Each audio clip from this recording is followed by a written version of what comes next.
present company excluded, I think it's fair to say that philosophers in general have exactly 2.5 beliefs about Adam Smith. The first belief is that in The Wealth of Nations, Adam Smith defended a market economy on the grounds that within such an economy, with people pursuing their more or less narrow interests, the market would work as if by an invisible hand everyone was coordinated to pursue the greatest happiness. The second belief is that in the theory of moral sentiments, in trying to articulate the standard of moral judgment, Adam Smith identified as setting the standard the reactions of the impartial spectator. And the half belief that makes up the 2.5 is that the impartial spectator, in turn, is properly characterized, at least in Smith's view, as being not merely impartial, but fully informed and equisympathetic in a way that would lead the impartial spectator to approve of actions, characters, and institutions exactly in proportion as they contribute to overall happiness. These 2.5 views fit together nicely. They provide for Smith a fundamental standard, principle of utility, in light of which both our political economy, if it has a market in it, and our moral economy, if run by an impartial spectator, contributes in a way to overall happiness that satisfies the fundamental criteria of morality. Strikingly, though, when one turns to the theory of moral sentiments, opens it up and begins reading, the impartial spectator that emerges slowly does not have the attributes of an ideal observer, and does not explicitly, avowedly by Smith, approve of actions or institutions or characters in proportion as they contribute to overall happiness. So the problem of the paper is to figure out what Smith's understanding is of the impartial spectator, if not of the impartial spectator as an ideal observer. The first thing I'd like to do just briefly is highlight a central aim Smith has in writing the book, and then in the briefest way characterize the core moves in his theory.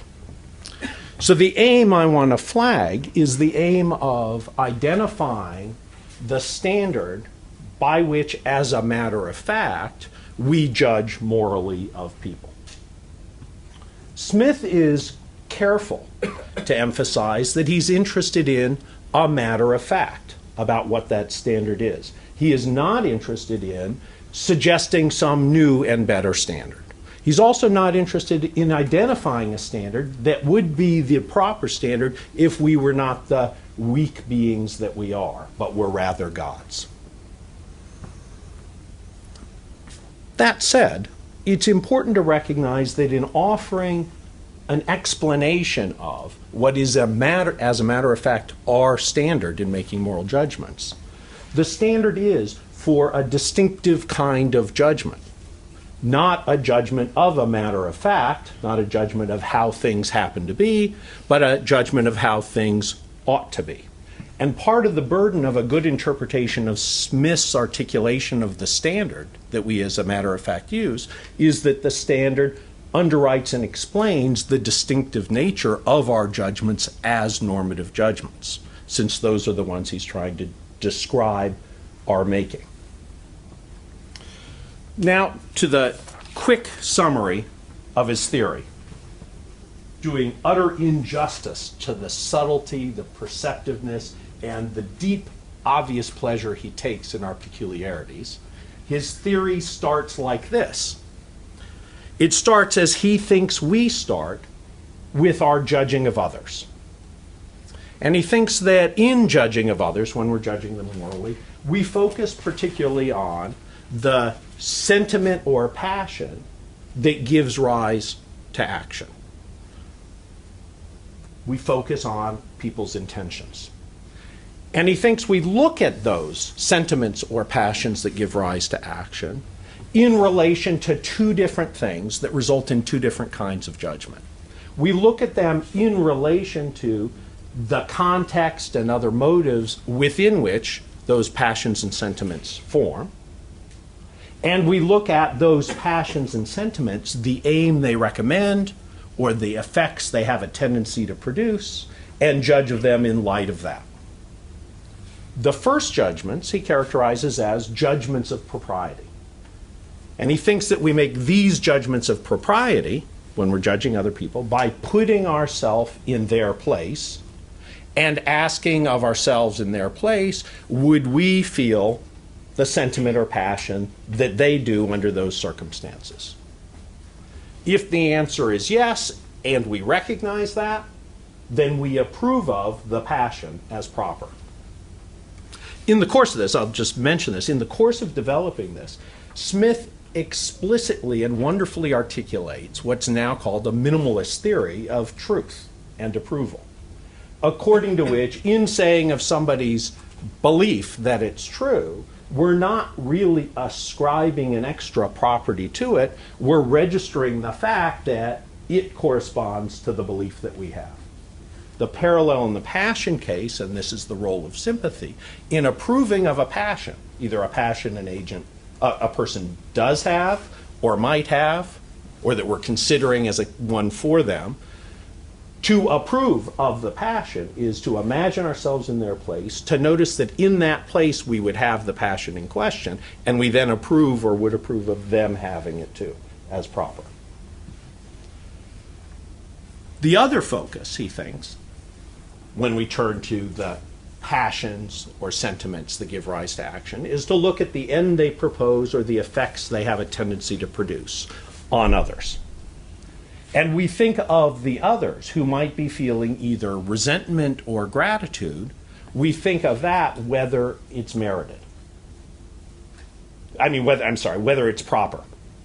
And the judgment that the resentment or the gratitude is proper, in turn depends on the prior judgment of the action of the agent who's either enjoying the gratitude or might enjoy the gratitude, or suffering the resentment or might suffer the resentment. We ask of that agent, sentiment that gave rise to the action, that's prompting the reaction in another, is it proper? If we think of the agent, her intention was proper, then we think of resentment for it as not proper, and we think that the action had merit, or at least wasn't wrong. Alternatively, if we think of the action that the sentiment that provoked it was not proper, we'll then think, and we think of the resentment felt, that we would feel it in that situation, so it's proper, we then think of the agent's action as wrong. It's quick and simple and dirty. I mean, it's not that simple. It's quite lovely to go through the double sympathy move that's involved in judgments of merit and demerit. But I think it's enough for what I need, because the next step in Smith is to register the fact that we quickly recognize of others that they're judging us. And we find ourselves with a desire to secure their approval or their praise. And quickly, depressingly, we discover that we can't possibly secure the praise of everyone. And even when we do secure some people's praise, we know of the praise we're securing, it's not for what we've actually done. Or it's not for what we've done in the context as we actually understand it to be. And in the context of this recognition, a distinction emerges in Smith between the desire for praise and the desire for being praiseworthy. And we pick out among those whose praise we might secure as the one whose praise we ought to secure, not our mother or our father or our neighbor for their praise, but a person, any person, who is in a suitable way knowledgeable about the circumstances in which we acted and capable of a non-biased sympathy with our situation.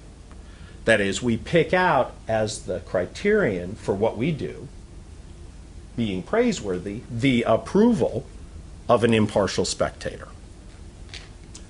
This quickly complicates the earlier story, where we were relying on our own approvals in judging of others as having acted properly or with merit. Because now we have on board the resources to ask of those that we happen to approve of, whether they merit the approval they garner from us. That is, we've put ourselves in a position now to be asking both of other people's judgments of us and of our judgments, are they in response to what's praiseworthy or not? And the standard for the answer to that question is set by the reactions of an impartial spectator. At this point in the theory of the moral sentiments, the characteristics of the impartial spectator are pretty much exhausted by being accurately informed about the circumstances as understood by the agents, and being impartial, that is, not having a special interest in one of the parties particularly involved. That's it. No full information about the long-term effects of the action, no deeper knowledge about the circumstances in aspects that the agents in question didn't have access to, no equisympathy with all those who might in the long term be affected by the actions. That's it. Not yet an impartial spectator.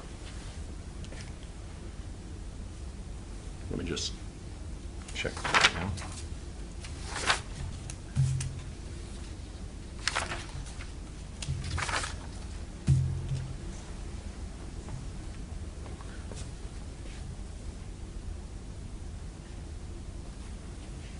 Not only has Smith at this point not indulged in articulating hyperbolic talents and knowledge and equisympathy, not engaged in attributing those to the impartial spectator, strikingly, he goes on in the course of identifying what he calls the irregularities of our sympathetic nature to characterize impartial spectators as likewise subject to the irregularities. And I'll just mention them briefly. We'll come back to them. He argues, for instance, that as a matter of fact, in engaging sympathetically when we're judging of others, or in judging of others, the impartial spectator is more influenced by the pleasures and pains of the imagination than the pleasures and pains of the body. Not because they're distinctively human, not because they're systematically of a higher quality or more important, not for any reason other than sympathy is a mechanism of the imagination and holds on to and retains the information lodged in it by imagination.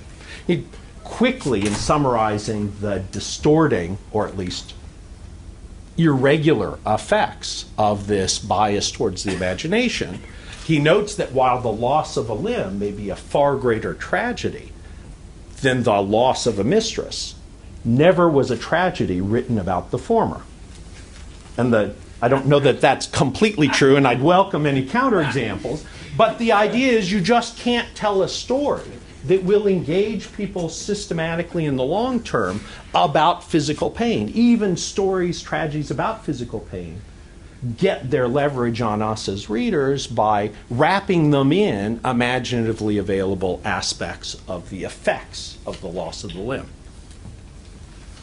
Similarly, he notes, after a lovely, thoroughly modern discussion of why fortune should have no impact on our evaluation of the intentions of an agent, he gives a very clear, principled argument. He says everything a person does, we can distinguish what they intend to do from what they actually end up doing, from the effects of what they did.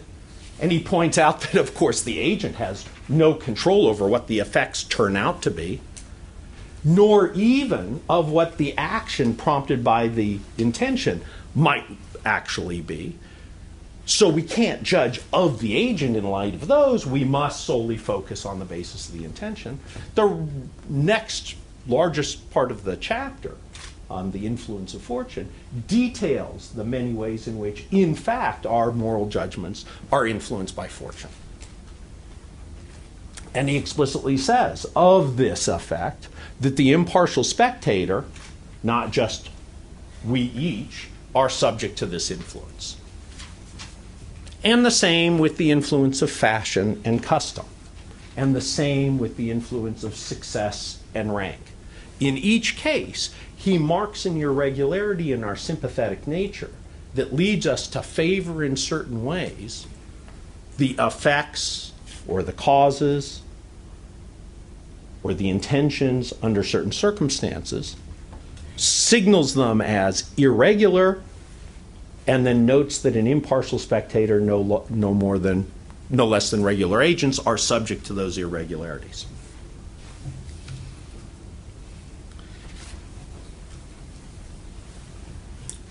So, a natural reaction at this point is something bizarre has just happened. I mean, we start by approving and disapproving of people, of their motives and of their actions as right or wrong in light of our ability to sympathetically put ourselves in the relevant places.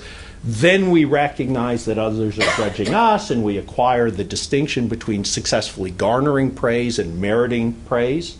And this gives us a robust, interesting normative distinction that's marked by the approvals not of any particular actual person, but of anyone who meets a certain description as standing as the impartial spectator, the man within, or the demigod we carry with us. That sets the standard. Then we ask of the man within, the demigod, the impartial spectator, what's she like? And the answer is peculiar, influenced by fortune, by status, by fashion, by custom. At this point, you might say, how is that an appropriate standard not articulation of what gets praise, but articulation of what merits the praise, of what is praiseworthy? Now, so you might say, it's got to be that the appropriate standard, whether Smith goes into this or not, is in an important way free of defects. So if we're going to let these irregularities stand in our standard, it has to be that the irregularities don't count as defects in the standard we're using in our eyes. And so you might think the way to do that is to follow quickly the path that Smith doesn't articulate towards an ideal observer. Just correct for all the irregularities by making sure there's equisympathy, correct for any kind of misinformation, correct for the influence of custom and fashion and status, and now rely on what an ideal observer would approve of to be the real standard for getting what's praiseworthy or what counts as meritorious.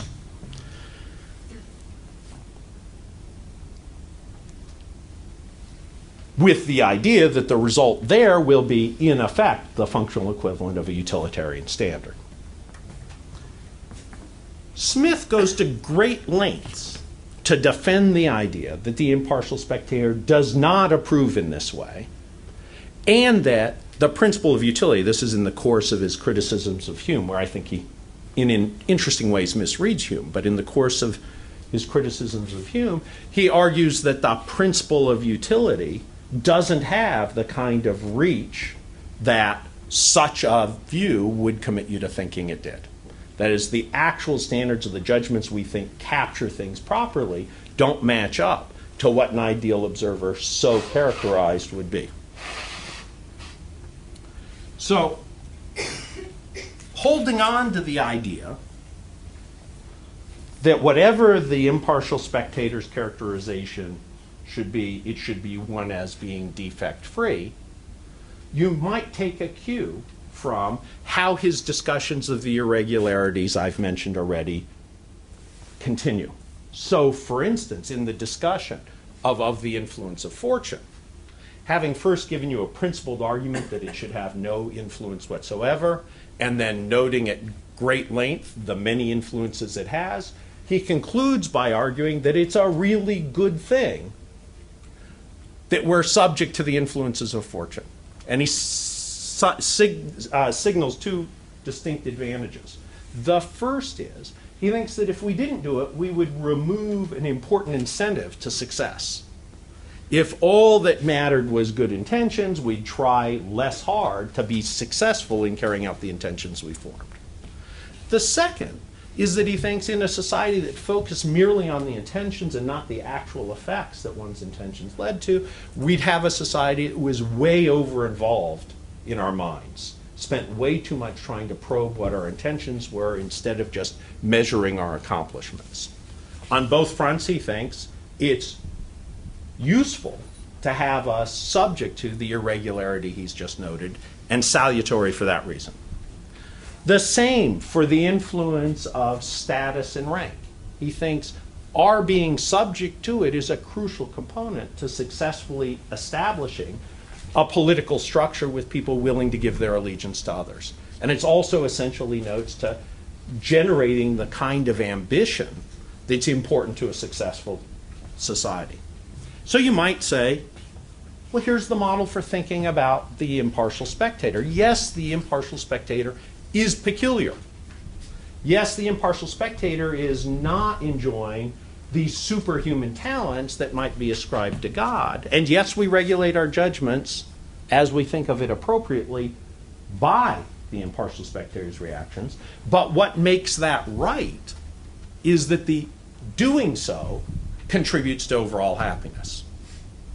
I think this is the standard interpretation of how to vindicate in Smith the peculiar characteristics of the impartial spectator, to show the extent to which relying on someone like that succeeds in contributing to overall happiness. And it provides a really lovely parallel with the discussion in The Wealth of Nations.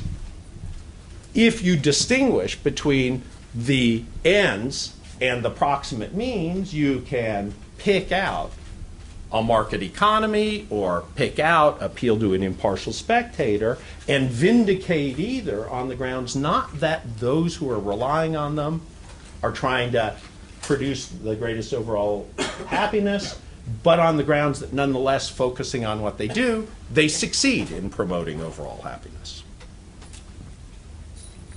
This gets you not an impartial spectator as an ideal observer, but it nonetheless gets you an impartial spectator vindicated by a principle of utility. There are a couple of problems with this suggestion. Just make sure I haven't.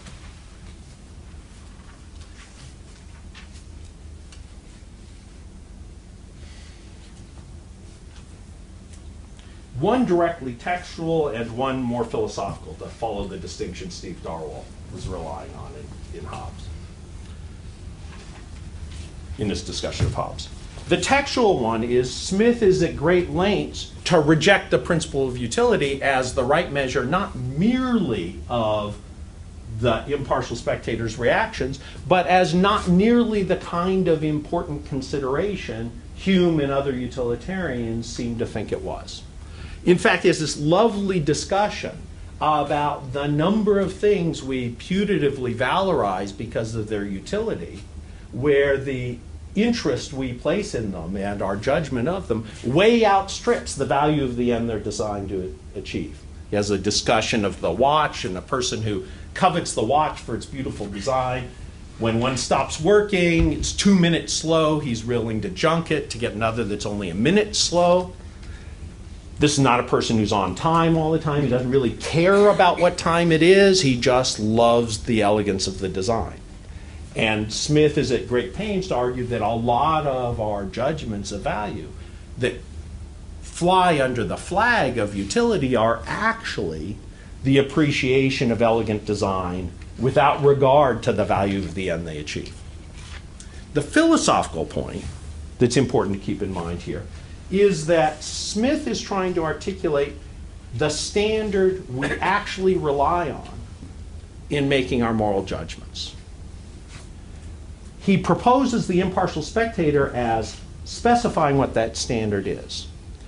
If he's then implicitly relying on the principle of utility to vindicate the impartial spectator, He's then doing, as Jesse was highlighting, the lazy move of not now explaining the fundamental criterion, but supposing he already has it available.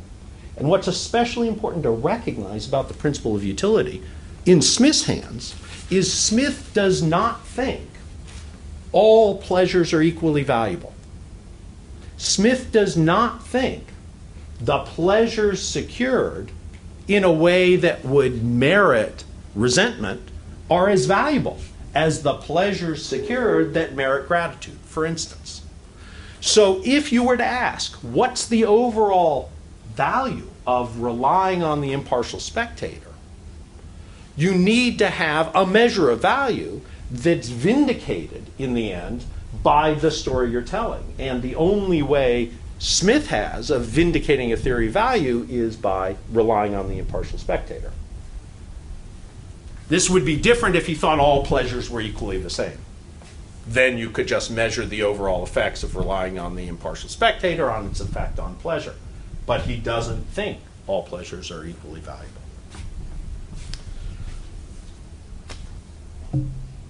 So my inclination is to think of Smith that he does think our reliance on the impartial spectator has good effects, and that is a reason to be happy that we rely on it. But I think his thought is our judgment of the good effects of relying on the impartial spectator is funded by the judgments of value we make relying on the impartial spectator. So let's go back to the idea, but he would not think then that the principle of utility can be the fundamental standard we rely on in vindicating our appeal to the impartial spectator. So let's go back. That was one attempt to defend the impartial spectator as a criterion that's not defective. It's not defective because it's vindicated by appeal to overall utility, a vindication I think Smith can't and doesn't take advantage of. Alternatively, you might think, while we need a standard that's non-defective,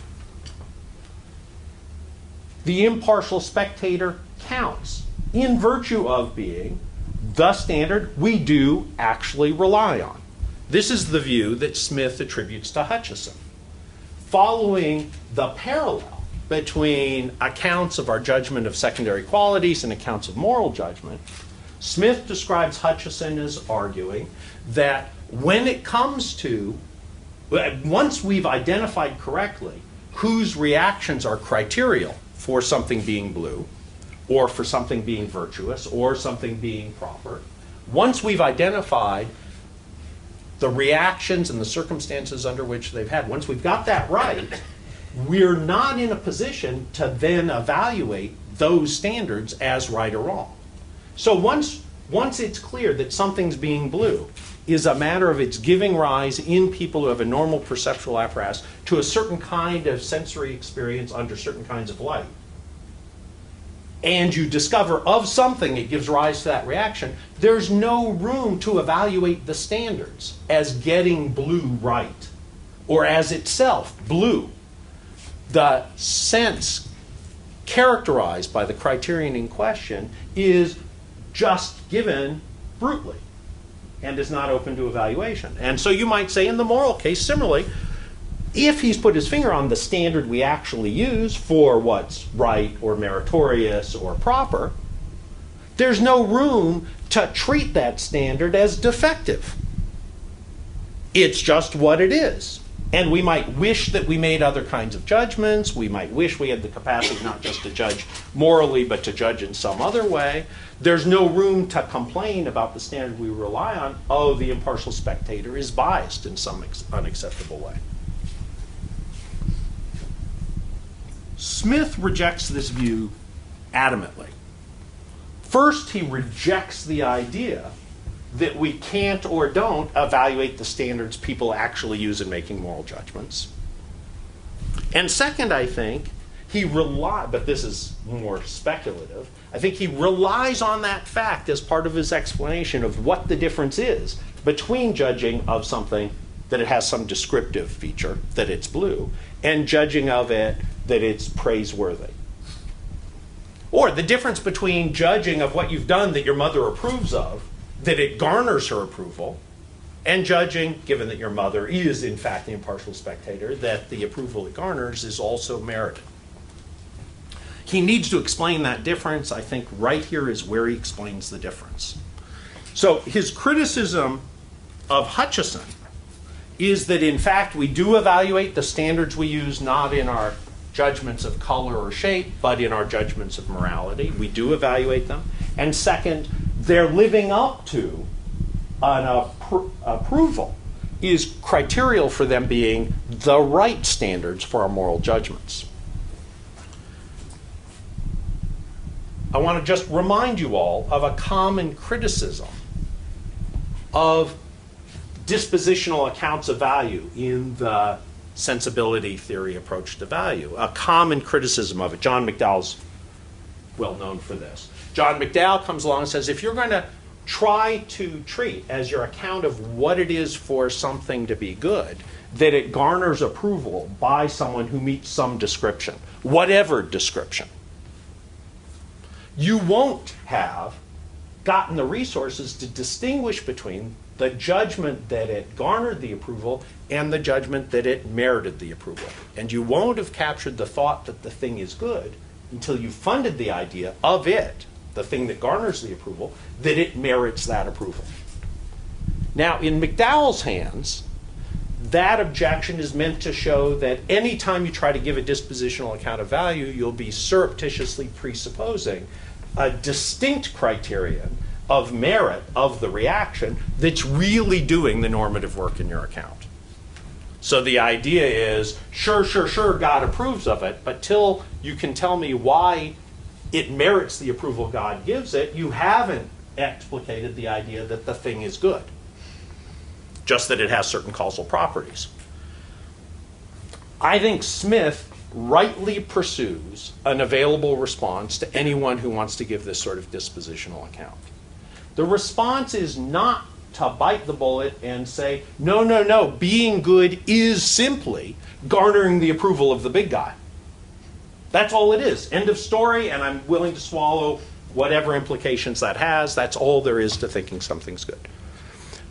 I think what Smith does, and rightly does, is grant McDowell's point that he has to fund the idea of the things that garner the approval, that they merit the approval.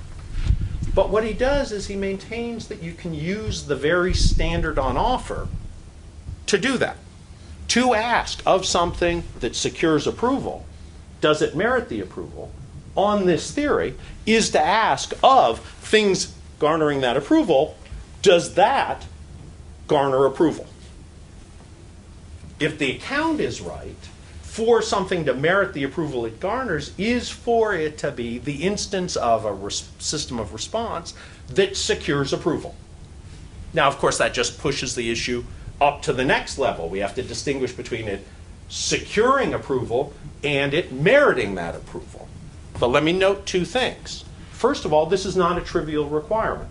It's perfectly possible that you develop a system, a description of somebody whose approvals you're taking as criterial. You find what that being approves of, and then you discover of those things that being doesn't approve of the system of responses that leads to its approving of those things. In that case, its features turn out to be defective by the system's own lines. Secondly, this system, though it reiterates under pressure only. So what happens is at each point, from within the system, you take your standard of value, or your standard of value for standards of value, and if you raise the question, so does it merit it, and give examples of potential defects, the challenge is to show of those apparent defects that they're not defects by your own standard, or to change your standard in light of being convinced that they are defects. I think for Smith, the mark of a normative concept is the commitment to responding to the challenges in exactly that way, treating as always appropriate to normative judgments the question of the standard, of the question directed at the standard you're relying on, is this a justifiable standard? does it pick out, when you rely on it, things that merit the approval they garner?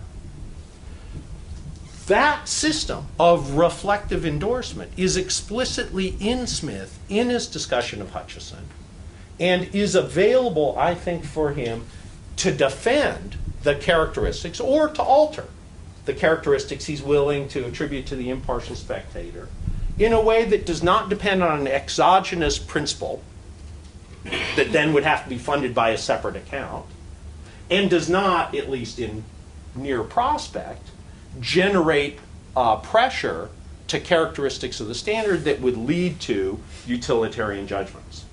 Instead, if he's right, the defects that make us biased in various ways secure approval from people influenced in that way in light of their contribution to overall happiness, but not everybody's happiness no matter what causes it, but the happiness of people who are enjoying the happiness in ways that are merited or at least not wrong. So the overall idea is that Smith's resistance to articulating ex ante,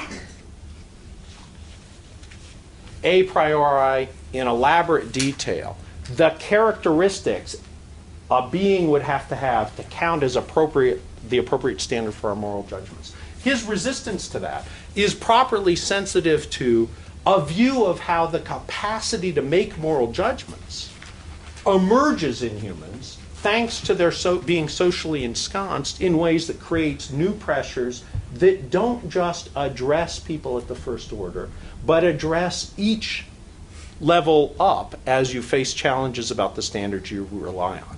So if you read his discussions of the Indians in America and the grounds he has for approving of them, even knowing that other people in other communities won't approve of them, you get a vindication story of their relying on an impartial spectator who is different in interesting respects from other impartial spectators.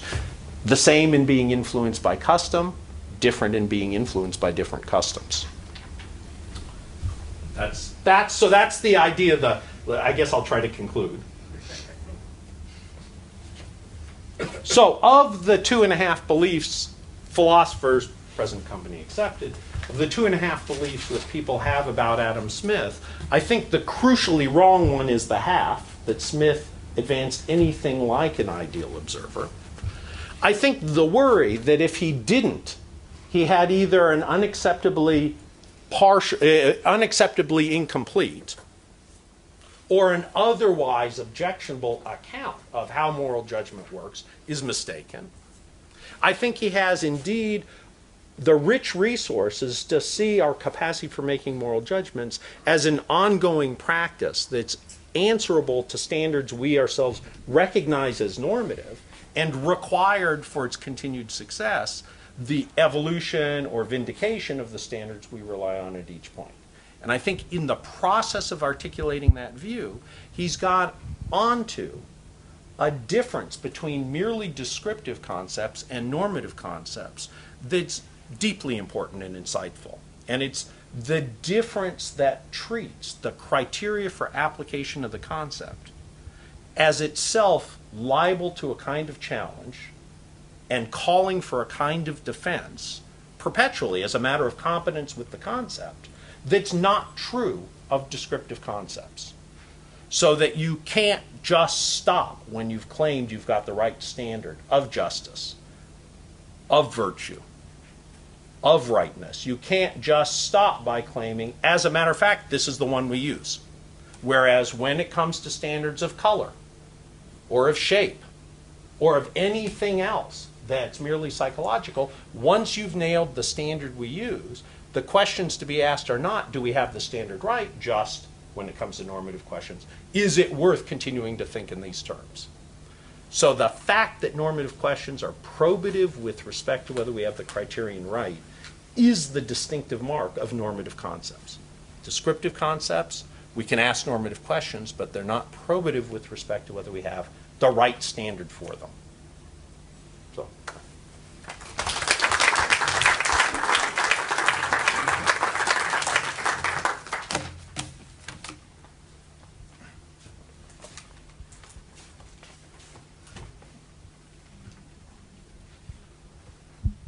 Thank you. You remember that bit at the end of TMS in part 7 where Smith wants to create a kind of typology of moral systems, and there's two questions. There's the question of the faculty by means of which we make moral judgments, and then there's the fundamental criterion that we use to sort the virtuous from the vicious. Would, on your view, Hume have to put himself in the camp of those who think utility is the fundamental moral criterion? And if not, why not?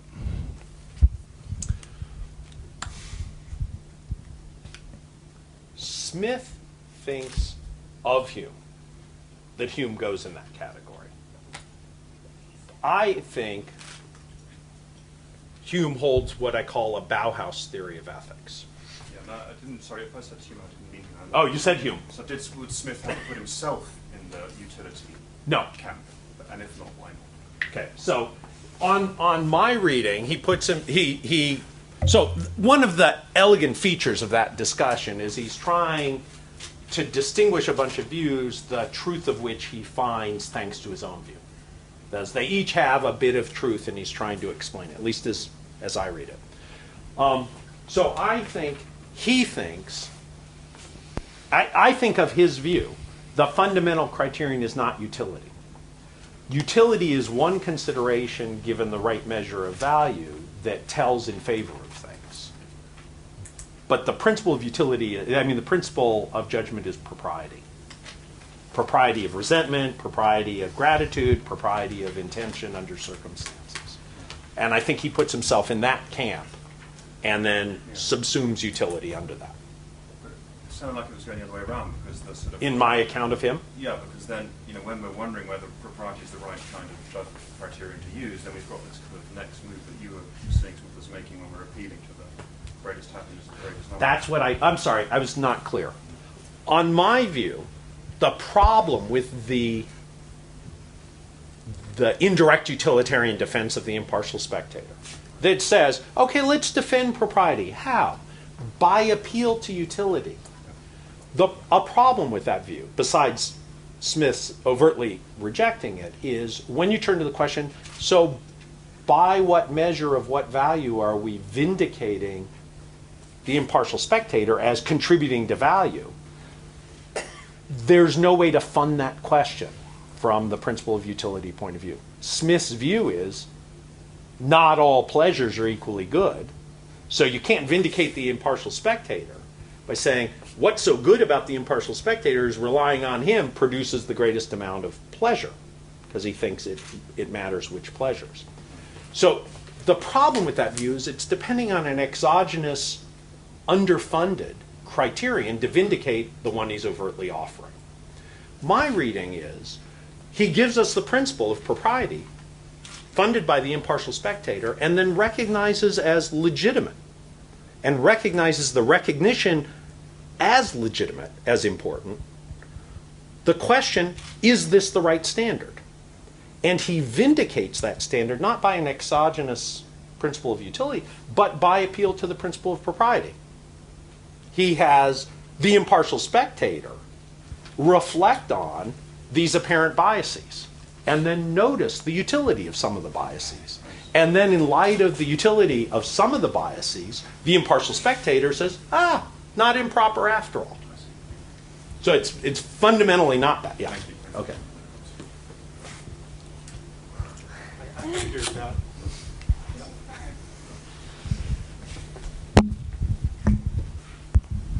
Thanks, Jeff. Wonderful, very rich talk. Lots and lots of comments, but I'll restrict it to just a clarificatory question and a philosophical question.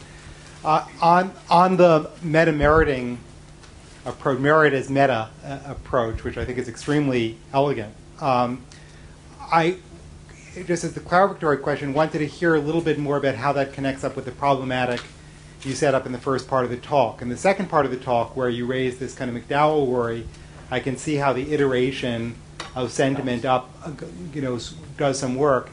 I don't quite see how it does the work of explaining why this, impartial observer is sufficiently ideal. And it seems to me that the natural move to make there would be to kind of collapse into that received view, where what happens is when we make the meta move, we just go through that kind of consequentialist justification that you attributed to the standard interpreters of Smith. So I wanted to just hear a little bit more about how the meta move helps with this problem of moving from impartiality to sufficiently ideal observers. The philosophical question really it was just asking you your views about the account. I wonder whether the meta move doesn't get into various kinds of problems, and I have all kinds of problems in mind, but just to mention one that's been rehearsed well in the literature, kind of Huck Finn cases, where we do have this intuition that sometimes our first order intuitions are more authoritative than the second. And both as a conceptual point, it seems we're already making a normative judgment prior to that meta move, and even when we refuse to make the meta move. And also the idea that the meta move may somehow serve as garnering merit on the first order move seems to be problematized by cases where one's first order intuitions depart from one's second order intuitions, and we go with the first. So let me start with the second question and then work back to the first.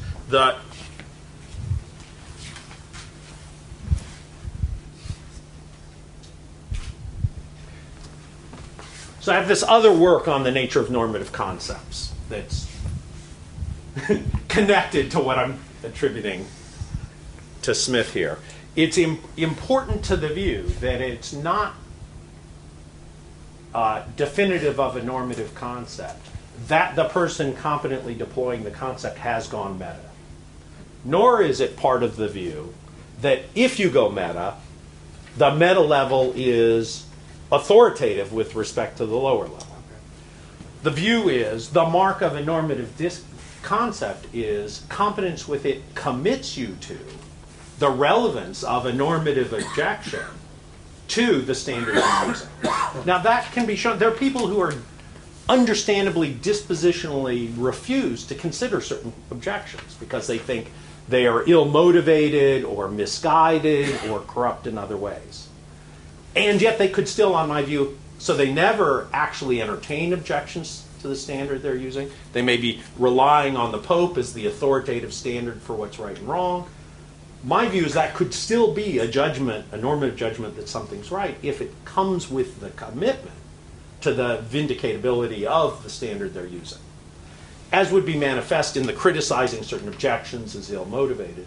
And that can all be in place without the person ever going meta. In places where a person does go meta, this is the worry within Smith, because people notice the standard and then worry about its characterizations. And so I'm considering objections that say your standard is defective. And so they reflect on the standard because they're asking, is it really defective? When they do that, they're going meta. But it's only on the view that you have to render consistent your justifications of the standard that you're relying on. You don't have to vindicate it by a higher order principle. I think in Smith and in Hume both, there is actually this one step up endorsement going on. Always. I think they're both pretty explicit about it. I don't think that has to be there, but I think they both do it. So let's go back to the problem I set up. It was meant to emerge this way.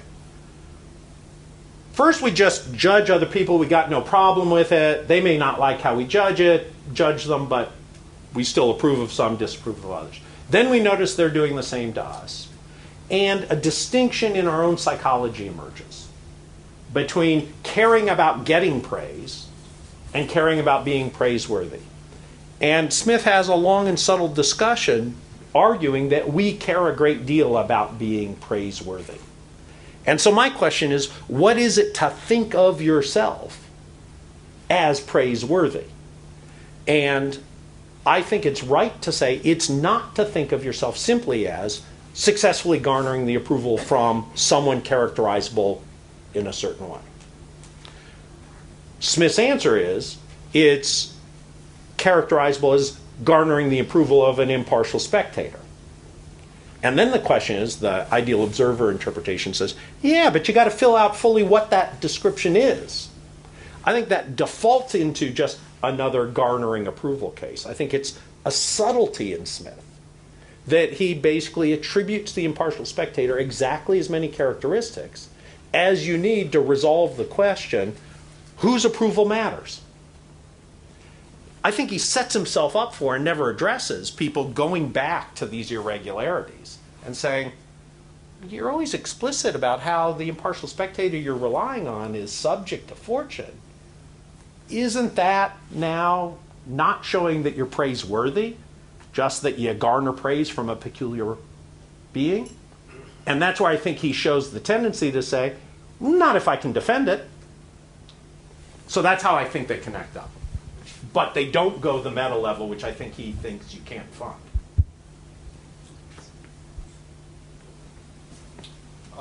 So, Jeff, just to see if I understand this.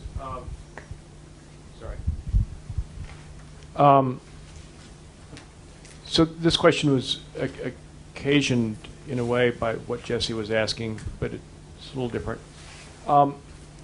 So I see the way we motivate the question. So defend the standard.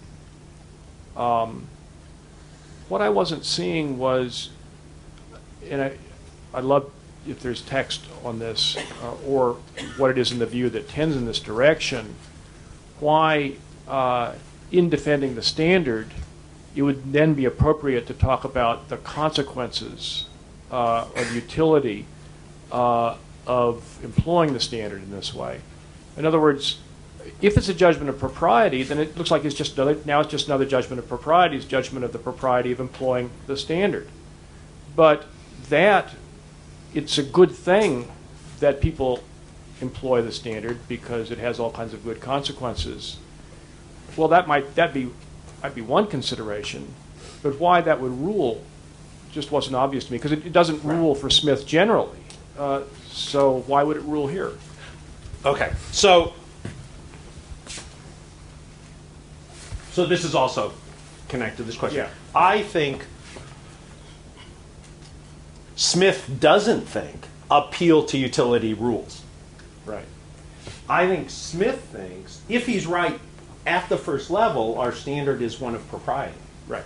And if you can, and he, in his discussion of Hutchison, he does this. He points to people who are making judgments of propriety, but on the wrong basis, he thinks. Right. His reaction to people challenging his criterion is to apply the only normative criterion he has, if he's right, the criterion of propriety, and ask, is it proper for us to rely on propriety so characterized in judging? Right. And he thinks, from that standard, sometimes considerations of utility help to establish the propriety. Among others. Right. Yeah. Yeah, okay. But it's restricted, and it's consonant with the sort of diffident way with each of these irregularities he appeals to consequences. Right. Not as slam dunk, but as particular effects that, from the point of view of propriety, are to be valorized. And he relies on them. So that's the idea. And the text is both the explicit rejection of the principle of utility, the reliance in these sections of the influence of fortune, the way he appeals to utility to respond to the worries you have about the irregularities, and then the discussion of Hutchison. Right. I mean, the discussion of Hutchison was really the aha moment for me when he started talking about standards for evaluating standards.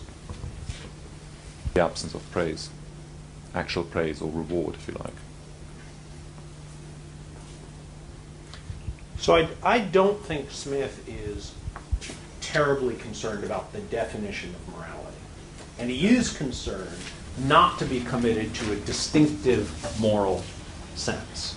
And in the process of trying to do that, he defends approbation as not a homogeneous, distinctive attitude. So sort of fundamental core normative notion is approbation that then gets spelled out in different contexts and is interestingly different when you're thinking about resentment or gratitude or propriety of intention or institutional design. I do think he's not especially interested in moral motivation. I mean, he works back. Let's see.